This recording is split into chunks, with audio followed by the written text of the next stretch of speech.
estava ali embaixo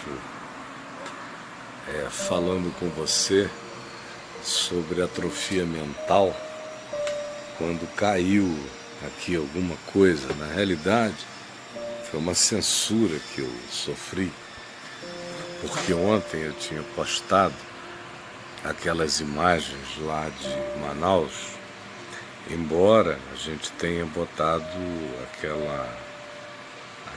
aquele efeito nublado em cima, porque as imagens eram insuportáveis mesmo. Mas mesmo assim, aparentemente nublado, para o Facebook foi demais e eles tiram. E aí eles fizeram aquele banimento do post justamente na hora que eu estava falando com vocês, aí eu caí. Bom, a gente estava falando sobre atrofia mental. E o que eu estava dizendo é que existem muitos fatores promotores de diminuição da capacidade mental. Muitos.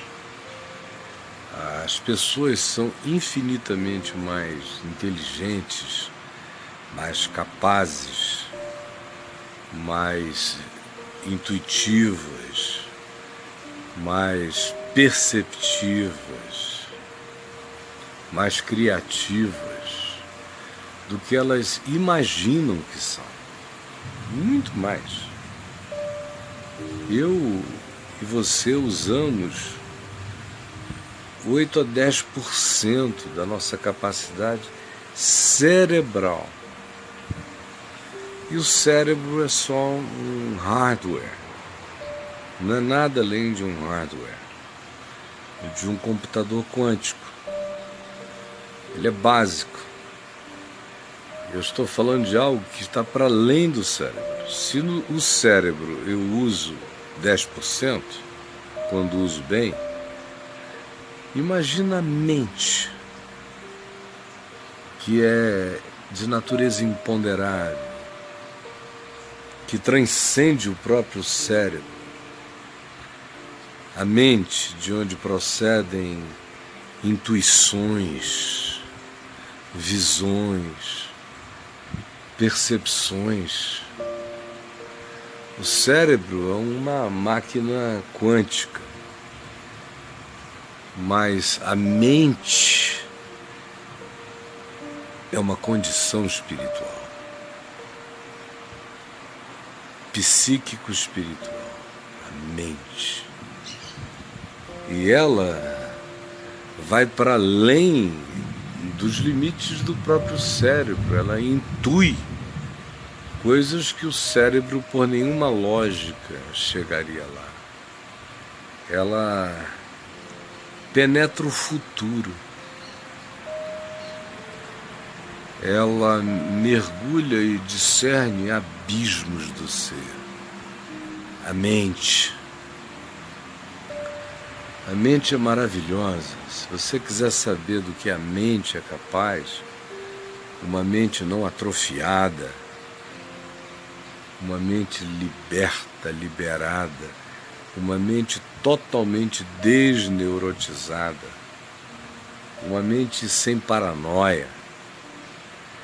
Se você quiser saber do que uma mente sem malícia, ao mesmo tempo profundamente consciente da natureza das coisas, é capaz. Se você quiser saber, por exemplo, o que o espírito livre e solto, sem as amarras do dogma, é capaz, é só olhar para Jesus. Porque Jesus foi essa mente. Me ensina o que o homem é capaz.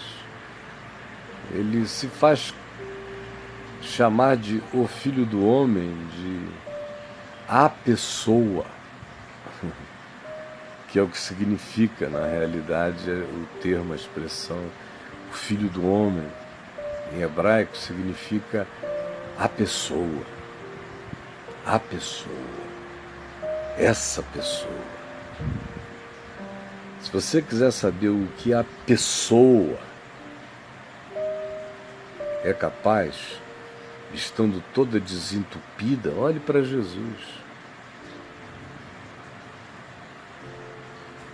Ela entende todas as línguas, ela fala todas as línguas, ela discerne seus próprios sonhos, ela beija o futuro e sai dele, ou sente seu cheiro e o discerne. Ela cura doentes, ela ressuscita mortos, ela anda sobre as águas, ela faz trovões silenciarem, ela faz ondas sossegarem. É a mente cheia de Deus, harmonizada com Deus, sem nenhuma fissura entre ela e Deus, sem medo, sem pânico, sem culpa, sem ódio, sem entulho, sem blindagem, sem entupimento, sem proibição, toda cheia de amor,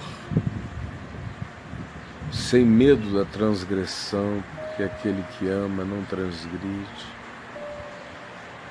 Jesus é o exemplo do que eu, saudável, sadio, eu curado, seria, eu curado, serei.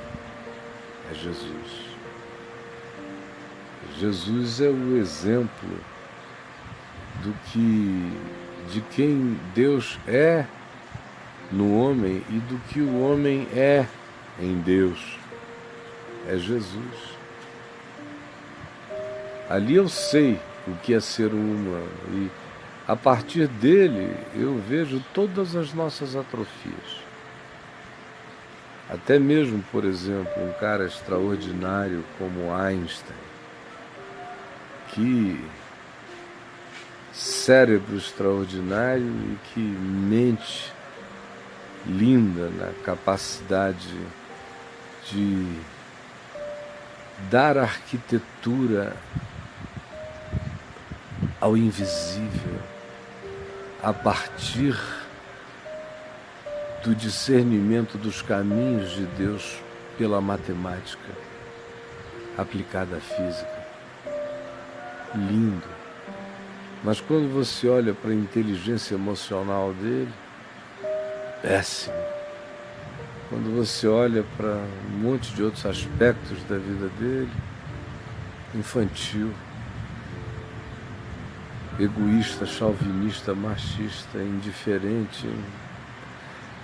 Mas naquilo em que ele virou Einstein, ele é extraordinário. Mas você veja a atrofia nas outras áreas. Você veja um cara como Freud ou Jung, percepções extraordinárias.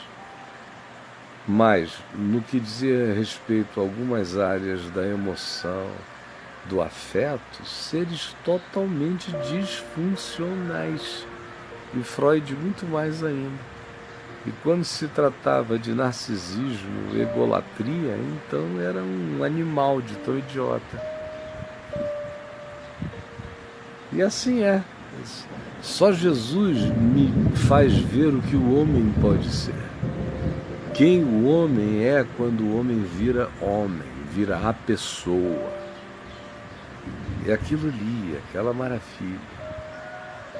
Agora, a gente está todo entupido por muitas coisas. O primeiro entupimento é nossa fissura essencial, nosso pecado essencial, nossa descrença essencial, é o nosso autocentrismo, é o nosso egoísmo, é o nosso culto a si mesmo, é a morte do amor, é a falência da boa vontade, é o primeiro eu que me faz ser infinitamente menor do que eu. Guarde isso para sempre. É o primeiro eu que me faz ser infinitamente menor do que eu poderia ser. Quanto mais eu amo e não tenho medo de crer e nem de conhecer, mais eu me dilato extraordinariamente. Então, eu estava dizendo que dentre os muitos atrofiantes desse poder, e a gente tem essa atrofia essencial tratada por Paulo em Romanos 7, de maneira mais explícita do que em qualquer outro lugar e mais psicológica do que em qualquer outra narrativa de toda a Escritura. Aquela é a realidade essencial, mas dela decorrem muitas outras. No entanto, existem, eu dizia antes, no vídeo que caiu, dois grandes fenômenos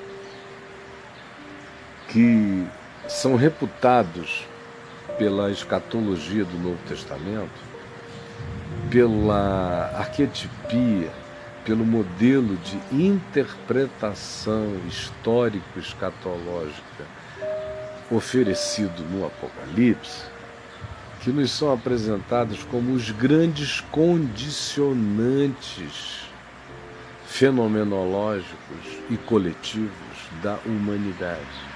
Quais são eles? Número 1 é a besta que emerge do mar. No Apocalipse, o mar carrega esse significado da multidão das nações na Terra e da conexão entre tudo aquilo que nem conhecido era, mas que, descoberta após descoberta, o homem antigo ia percebendo a amplidão da Terra e a multiplicidade de culturas e de civilizações. Então, essa ideia do mar, que de um lado separa, é também aquilo que representa a conjunção do desconhecido, quando se vai unindo e vai produzindo poderes de natureza política, forças, impérios, sistemas extraordinários, de tal modo que, e além de tudo, tinha toda a ideia no mundo antigo, no mundo de João, no mundo greco-romano. Ele estava na ilha de Patmos, cercado pelo mar, que era a grande besta, o grande ronco, a grande separação, ao mesmo tempo o grande poder. O imaginário ficou fértil disso. E a besta política, descrita por João no Apocalipse, é essa coisa que emerge como um Poseidon perverso do mar, com as forças das nações. Mas ele precisa da religião. Ele precisa das religiões. Todo poder político precisa da bênção da religião. Porque com a religião vem o poder da ideologização de Deus e da divinização da força política.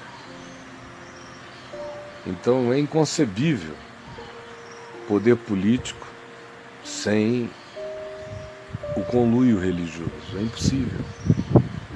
Até a antiga União Soviética, que tentou acabar com o lado religioso da manifestação do poder na sociedade e no Estado, não conseguiu ficar sem religião, porque o próprio Partido Comunista virou a religião. Está plantado no modelo perverso da nossa queda, do nosso entupimento da nossa derrocada pessoal. Está lá plantado. São arquétipos do nosso inconsciente. São universais. Isso você acompanhe, estude história, antropologia, venha desde onde você queira, desde as tribos e civilizações mais primeiras. Você vai ver que o cacique e o pajé, que o rei e o mago, o bruxo, o feiticeiro, o sacerdote ou o sumo sacerdote, sempre andaram juntos, que o palácio e o templo sempre fizeram parte da retroalimentação de qualquer sistema, dos mais simples aos mais complexos. Você veja que um Donald Trump não conseguiria ter sido eleito sem a bênção dos religiosos, dos evangélicos, dos pentecostais e neopentecostais americanos. Não conseguiria. Você vê isso no mundo inteiro, mesmo nas sociedades mais secularizadas, como aquelas que a gente encontra na Europa, onde o papel religioso já não é mais o da influência no voto. O papel religioso é crítico, de modo que o político quer agradar o religioso para receber menos crítica, mesmo nos casos das sociedades pós-modernas e secularizadas como as europeias. No mundo islâmico não precisa nem dizer que não existe manifestação política sem o apoio da denominação religiosa, do grupo religioso, da seita majoritária naquele lugar. Você assiste isso todo dia, o apocalipse sendo esfregado na cara da gente.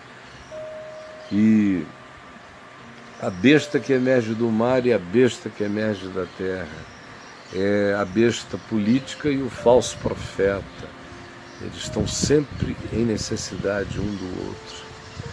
E em qualquer lugar. Aqui no Brasil foi assim sempre. No tempo da coroa e do império era a Igreja Católica quem fazia esse papel. E fez até mais ou menos os anos 80. Aliás, nos anos 60 ela fez um papel importante de natureza política, abençoando uma outra tendência, que foi quando ela se tornou progressista no Brasil, e a CNBB, a maior parte dos bispos dela eram no mínimo simpatizantes da teologia da libertação, e tinham nos irmãos Leonardo e Clodovis Boff os ícones e os produtores daquele pensamento, e faziam oposição ao regime militar, mas era a besta que emerge da terra abençoando os poderes que emergiam do campo de reação, ou da universidade, ou dos livres pensadores, ou apontando a direção prioritária da sociedade, que seriam os pobres.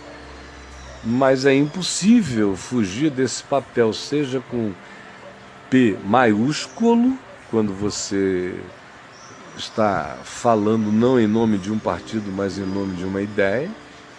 Isso assusta a besta que emerge do mar, a besta política, porque se for contra o pensamento dela, isso vira uma profecia contra ela. E se for em favor do pensamento dela, isso precisa ser cooptado para que esse potencial seja absolutamente usado. Agora, no meio disso tudo tem os interesses de natureza de ocupação de espaço, tudo é poder. A besta que emerge do mar quer poder, e o falso profeta quer ter o poder e a vaidade e o orgulho de dizer que sem ele a besta poderosa que emerge do mar não seria o que é, porque ele valida, ele chancela em nome da divindade, em nome do Deus, esse poder dessa besta que emerge do mar. Aqui no Brasil a gente está assistindo esse fenômeno todo dia, que vocês não enxergam assim. Não tem nem visão a maioria para entender o sequer o que eu estou dizendo aqui. Tem gente que pensa que eu falo grego, mas eu estou sendo mais básico do que a basicalidade, menos do que isso, só no antigo Mobral. Então, aqui é assim também. Por isso, não estranhe de que o que vocês veem à volta é a procura, é a religião procurando quem é a melhor besta para ela ungir. A melhor, qual que atenderia melhor os seus anseios políticos, econômicos, morais, sociais. Então, a besta que emerge da terra, os falsos profetas, estão em fase de escolha de qual besta que emerge do mar eles vão apoiar. E as bestas que emergem do mar não querem brigar, claro, com os falsos profetas, nem com a besta que emerge da terra, porque não é um bom negócio. Essas bestas votam e controlam o voto de muita gente. Então, não se trata de querer bênção espiritual, não tem nada espiritual rolando aí. Tudo é, em primeiro lugar, dinheiro, poder, influência, importância, significado de aparelhamento com pessoas ligadas a esses falsos profetas dentro do sistema, para eles terem controle e para eles crescerem em poder. O argumento dado a você é que é de outra natureza. Eles dizem que isso é para salvar o Brasil do comunismo, salvar o Brasil dos gays, salvar o Brasil das ideologias de gênero. E aí crente fica louco com essa história, né? Porque ele acha que se ele não se unir a isso, o filho dele vai virar gay, o menino dele vai querer cortar o pinto e botar uma pepeca lá, e enfim, porque foi isso que esses governos anteriores fizeram. Eu estou dizendo que crente é neurótico e ignorante, mas eu estou dizendo, quero que você ouça bem isso, que esse último governo, esses últimos 13, 14 anos do governo do PT foram trágicos nesse sentido, de querer invadir, fazer cartilhinha para ensinar como é que você pode ser um bom transgênero, dando aulinha de ideologia de gênero. Olha, eu vi as cartilhas patéticas, horrorosas, e eu sou tudo menos paranoico e neurótico, mas achei de uma invasividade horrível. Agora, como é que a gente combate isso?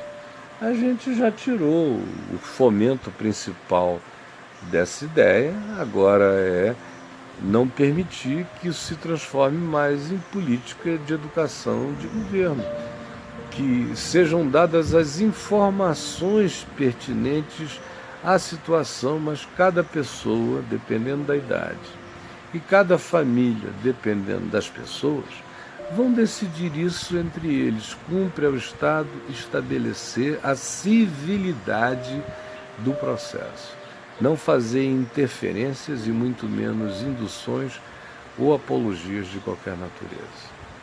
Então, esse tipo de ação que o governo do PT fez nessa área gerou esse extremismo que hoje a gente assiste entre os evangélicos, esse pânico. Tudo é ideologia de gênero, tudo é medo de que você perca o poder sobre a decisão dentro da sua própria casa, essa coisa toda. E não foi só aqui, no mundo inteiro, as esquerdas idiotizadas, que tinham perdido todo o discurso, tinham perdido até o afã, a paixão social, se dedicaram a essa discussão de ideologia de gênero, ao politicamente correto, a esse tipo de coisas que, em geral, geram nas sociedades conservadoras um pânico extraordinário. E qual é a tendência, então? A tendência é que um pânico extraordinário produza um político bolsonário. É isto. Pânico produz o oposto. Um polo gera o outro. Equivalente. Isso é uma questão física. E é também sociopolítica, é psíquica, enfim, está presente em tudo. Então, uma coisa gera outra.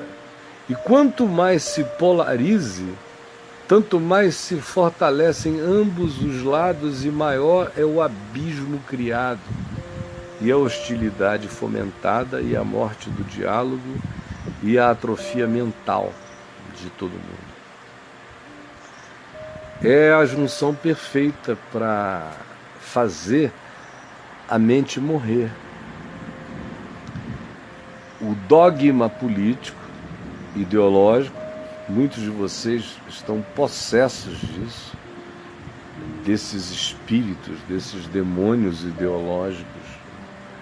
Estão possessos mesmo, é o Deus de vocês, é a hermenêutica pela qual vocês interpretam a vida. E é o horizonte e é o limite e é a sentença de vocês. O dogma ideológico, muitos, cheios desse ódio, cheios de inimigos. E o fanatismo religioso. Essas duas bestas, quando se unem, porque o dogma ideológico é fanatizante. Quando você tem o fanatismo político abençoado pelo fanatismo religioso, aí sai da frente. É o que a gente está vendo nos movimentos radicais do mundo islâmico. E é o que nós vamos ver agora nos Estados Unidos, como é que vai acontecer. Porque nunca os evangélicos tiveram tanto poder como agora na América. Nunca. Nunca. E é o poder mais conservador, mais reacionário, mais obscurantista, mais ignorante, mais oportunista, mais charlatão que a América já viu. Eu conheço aquela moçada inteira que está ali. Aliás, está aqui.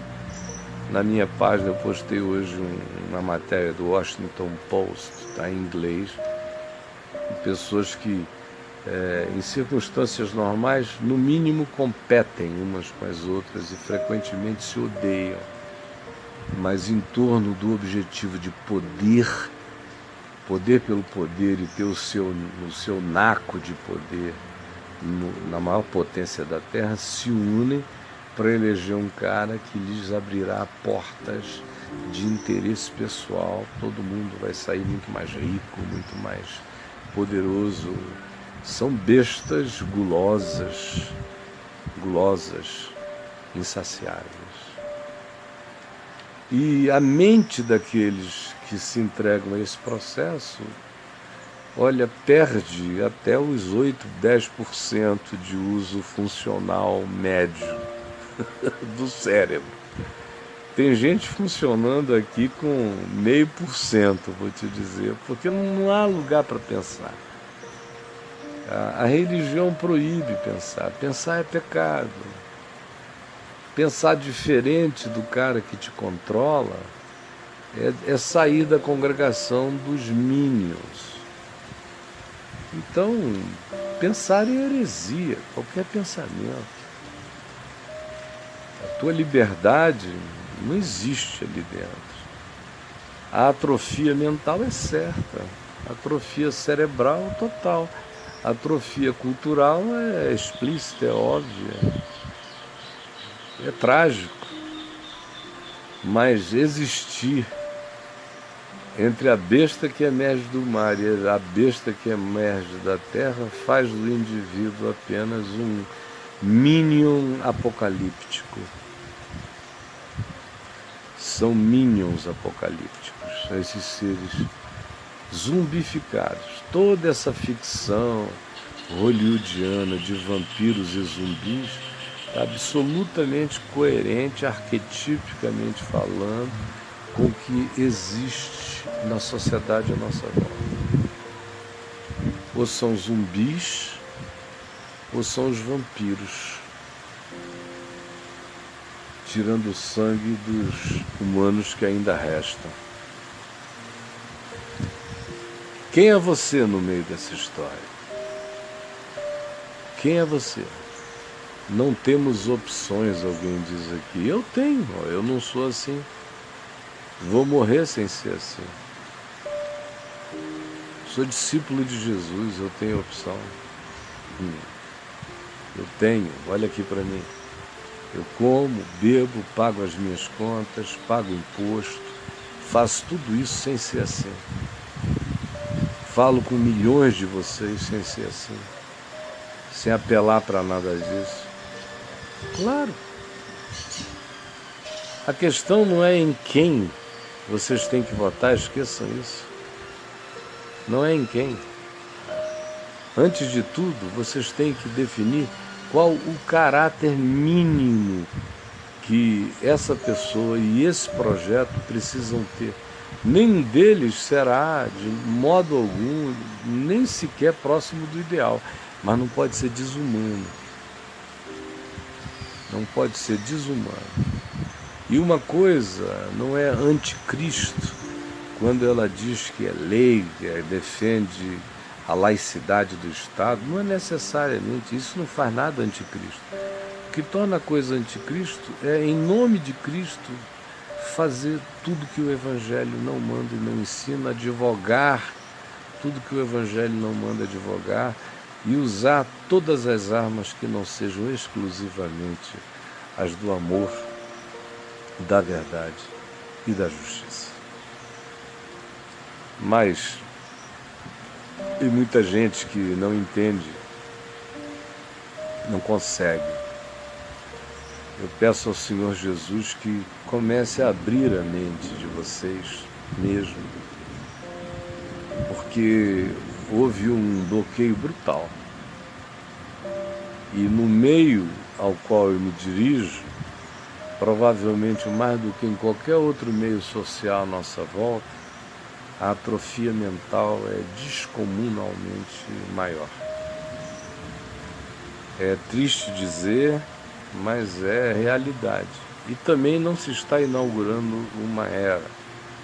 Vocês lembram que quase todas as grandes mentes que se levantaram no mundo depois que o cristianismo foi criado por Constantino em Constantinopla, de lá para cá, do quarto século para cá, todas as grandes mentes que se levantaram no cristianismo foram eliminadas. Por quê? Porque não interessa a esse falso profeta, e ele é falso profeta porque ele fala em nome de Deus, em nome de Cristo. Se tem um falso profeta na terra, é o cristianismo, mais do que o islamismo, o budismo, porque esses não estão falando em nome de Cristo. Agora, quanto mais seja em nome de Cristo que se fale, e quanto menos seja de Cristo que se diga, mais falso profeta se é. Jesus permite que alguns entendam o que eu estou dizendo, porque eu sei que eu falo verdade, verdade de Deus, verdade eterna em teu nome. Não é o como os políticos fazem, nem como a religião ensina. Eu sei que eu nado contra a correnteza, mas sei que esse é o preço de entrar pela porta estreita, de andar por este caminho apertado, eu sei que este é o preço de escolher essa trilha menos percorrida, essa vereda quase nunca escolhida.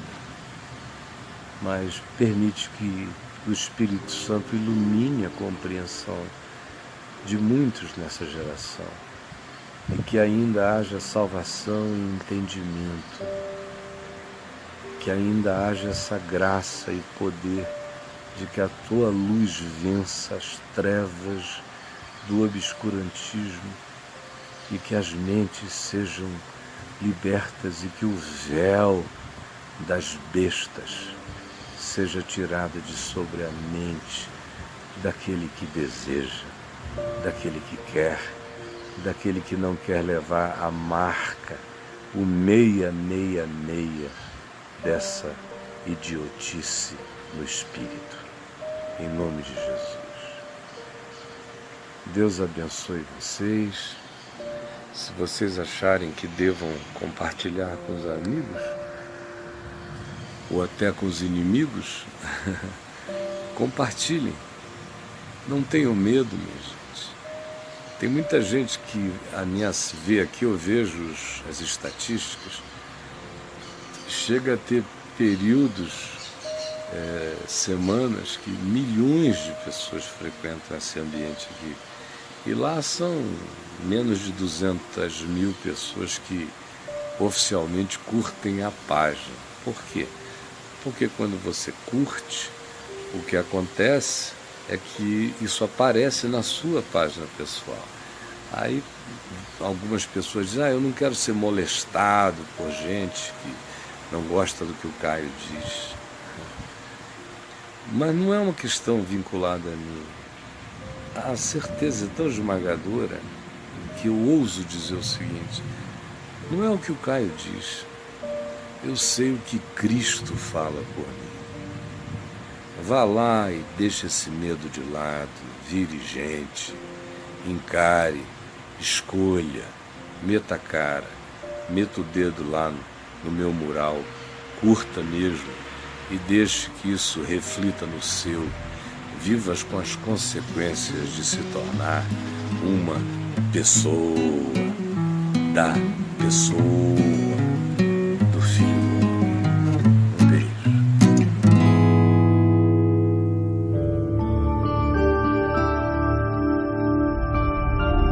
Vem IVTV, o canal é você.